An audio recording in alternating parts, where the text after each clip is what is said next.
டாஸ்காம் பற்றிய சில தெரியாத முக்கிய தகவல்களை இன்று இந்த வீடியோவில் பார்க்க போகிறோம். வாங்க வீடியோக்குள்ள போகலாம். டாஸ்காம் என்பது உலகின் மிகவும் புரியாத மர்மங்களில் ஒன்றாகும். அமெரிக்காவின் நியூ மெக்சிகோ மாநிலத்தில் உள்ள டாஸ் என்ற சிறு நகரில் சில மக்களுக்கு மட்டும் ஒரு தொடர்ச்சியான இரைச்சல் கேட்கிறது.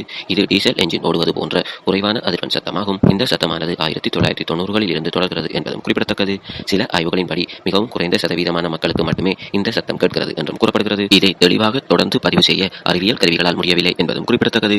இந்த சத்தம் கேட்பவர்களுக்கு தலைவலி, தூக்கமின்மை, மன அழுத்தம் போன்ற தீவிர பிரச்சனைகளும் ஏற்படுகின்றன. அமெரிக்க அரசு இதை பற்றி விசாரணை செய்தது. ஆனால் அவர்களால் எதுவும் கண்டுபிடிக்கப்படவில்லை. இராணுவ நிபுணர்களும் வந்து பார்த்தார்கள். அவர்களாலும் எதுவும் கண்டுபிடிக்க முடியவில்லை என்பதும் குறிப்பிடத்தக்கது. மேலும் டாஸ்காமின் சில இடங்களில் சயின்டிபிக் இன்ஸ்ட்ருமெண்ட் மூலம் இந்த சத்தத்தை பதிவு செய்ய முயற்சிகள் மேற்கொள்ளப்பட்டாலும் எல்லா நேரங்களிலும் தெளிவாக கண்டறிய முடியவில்லை என்றும் விஞ்ஞானிகள் கூறுகின்றனர். மேலும் சிலர் இது பூமிக்கடியில் உள்ள வாய்க்கால் கசிவால் ஏற்படும் சத்தம் என்கிறார்கள். சிலர் ராணுவ சோதனைகள் என்றும் சொல்கிறார்கள். மேலும் சிலர் இது மனித காதுகளால் மட்டும் உணரக்கூடிய இன்ஃப்ரா சவுண்ட் அதிர்வு என்றும் கூறுகிறார்கள். இந்த சத்தத்தை பற்றி விஞ்ஞானிகள் இன்னுமொரு கோணத்தில் யோசித்து கூறுவதாவது, உண்மையில் இது வெளியில் இருந்து வரும் சத்தமல்ல. இது சிலரின் காதில் நிகழும் ஸ்பான்டேனியஸ் ஆட்டோ அகூஸ்டிக் எமிஷன் என்ற நிகழ்வால் உருவாகும் சத்தமாக இருக்கலாம் என்கிறார்கள். ஆனால் இதுவும் இன்னும் நிரூபிக்கப்படவில்லை என்பதும் குறிப்பிடத்தக்கது. இந்த சத்தமானது டாஸ்டில் மட்டுமல்லாமல் இங்கிலாந்தின் பிரிஸ்டல், கனடாவின் வின்சர், ஆஸ்திரேலியாவின் போண்டி போன்ற இடங்களிலும் இதே மாதிரியான ஹம் கேட்கிறது என்பதும் குறிப்பிடத்தக்கது. இத்துடன் இந்த வீடியோவை முடித்துக் கொள்கிறேன். இந்த வீடியோ உங்களுக்கு பயனுள்ளதாக இருந்தால் லைக் பண்ணுங்க. மேலும் இது போன்ற அறியாத தகவல்களை அறிந்து கொள்ள நமது சேனலை சப்ஸ்கிரைப் செய்ய மறக்காதீர்கள். இந்த வீடியோ பற்றிய கருத்துக்களை கமெண்ட் பண்ணுங்க. மீண்டும் அடுத்த வீடியோவில் சந்திப்போம்.